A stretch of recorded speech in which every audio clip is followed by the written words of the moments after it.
চন্দনদা, আপনি কি বহিরাগত তকমায় বিশ্বাসী? বহিরাগত তকমায় বিশ্বাসী? আজকে রাহুল গান্ধীও তো এসে সভা করে গেছেন। কোনো ন্যাশনাল পার্টি কোনোভাবে সারা ভারতবর্ষে যাদের প্রেজেন্স তারা কখনো বহিরাগত হতে পারে না, যার জন্য কংগ্রেসের তরফে আমরা বহিরাগত শব্দটা ব্যবহার করি না। আরেকটি কথা তোমাকে বুঝতে হবে, বাস্তব চরিত্র 22টি সরকারি ভাষা, সরকারি স্বীকৃত ভাষা একটি প্রধানমন্ত্রী বা কোনো সার্বিক নেতা সেই স্তরের তার পক্ষে জানা সম্ভব না, এটাই স্বাভাবিক। কিন্তু আমরা ইন্টারপ্রিটেশন কি করি, এটা একটা ইম্প্যাক্ট করে যদি একটা ছোট ছোট শব্দে ব্যবহার করি।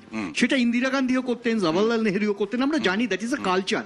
আজকে সব থেকে অবাক লাগছে এই কালচারটা চ্যালেঞ্জ হয়ে যাচ্ছে, অর্থাৎ কে বাংলা জানে কি জানে না এটা চ্যালেঞ্জ হয়ে যাচ্ছে। প্রশ্নটা সেটা না। দেখো ডাইভার্সন কোথায় হচ্ছে, আমরা যে কারণেই নির্বাচনটা করছি সেটা কিন্তু প্রধানমন্ত্রীর বাংলায় কত জ্ঞান বা মুখ্যমন্ত্রীর ইংরেজিতে কত জ্ঞান সেটা নয়।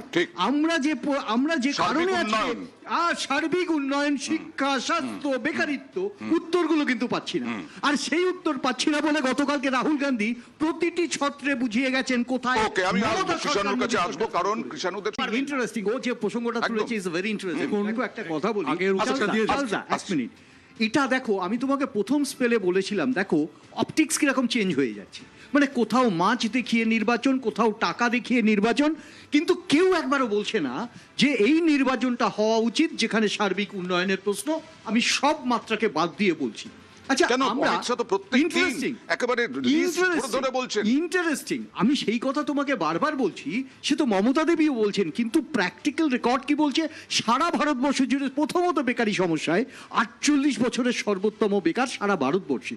আবার পশ্চিম বাংলায় গতকাল রাহুল গান্ধীও বলে গেছেন 5 লক্ষ বছরে চাকরি দেওয়া হবে 84 লক্ষ যারা বেকার ভাতার জন্য অ্যাপ্লাই করছে। মানে এগুলো হচ্ছে স্ট্যাটিস্টিক্স। সুতরাং কি ঘটছে আমরা জানি। আমি তোমাকে একটা কথা বলি, মানে খুব সেন্টিমেন্টালি এই কথাটা আমি বলতে বাধ্য হচ্ছি। দীর্ঘকালীন রাজনৈতিক অভিজ্ঞতা থেকে আমি নির্বাচনের এই অপটিক্সগুলোকে নতুনভাবে দেখছি। কেন বলি, তুমি বাঙালি মুখ্যমন্ত্রী হবে, আচ্ছা ঠিক আছে, বাংলাভাষী মুখ্যমন্ত্রী, সেটাই তো স্বাভাবিক, কিন্তু তার নাম কি বরকত গনি খান চৌধুরী হতে পারে? মানে আমি কি বলতে চাইছি বোঝার চেষ্টা করো। আমি সেই প্রজন্মের মানুষ বলেনি, আমি সেই প্রজন্মের মানুষ যেখানে আসামের মুখ্যমন্ত্রী আনোয়ারা তৈমুরকে আমি দেখেছি, আনোয়ারা তৈমুরকে আমি দেখেছি, কিন্তু আপনাকে স্থান দেওয়া হচ্ছে না কারণ সংখ্যালঘু বলে। এক মিনিট শেষ করে নি। আমি আনোয়ারা তৈমুরকে দেখেছি আসামের মুখ্যমন্ত্রী, আর আন্তুলেকে দেখেছি মহারাষ্ট্রের মুখ্যমন্ত্রী। সেই ভারতবর্ষে আমি সেই প্রার্থীও তো নেই পশ্চিমবঙ্গে বিজেপির লিস্টে, বাংলা ভাষী তো এরাও। সুতরাং এই মাত্রা